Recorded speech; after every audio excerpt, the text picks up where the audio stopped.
आणि विशेष अधिवेशनासंदर्भात ठाकरेंकडून अद्यापही व्हीप जारी केला गेलेला नाहीये। ठाकरेंच्या सेनेकडून खासदारांना अजूनही व्हीप जारी केलेला नाहीये।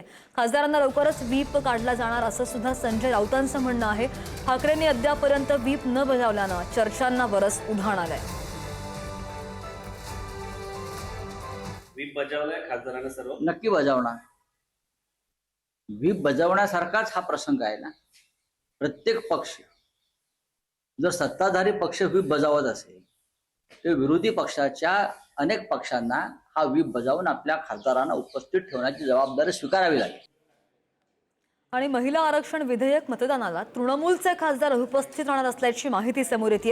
या निवडणुकीमुळे अधिवेशनाला 5 ते 6 खासदारच उपस्थित राहणार आहेत। इंडिया आघाडीच्या बैठकीमध्ये टीएमसीच्या खासदार सागरिका घोष यांनी ही माहिती दिली आहे। विरोधी पक्षांचे खासदार उपस्थित राहिले नाही तर भाजपलाच फायदा होईल असं सुद्धा राहुल गांधींनी म्हटलंय।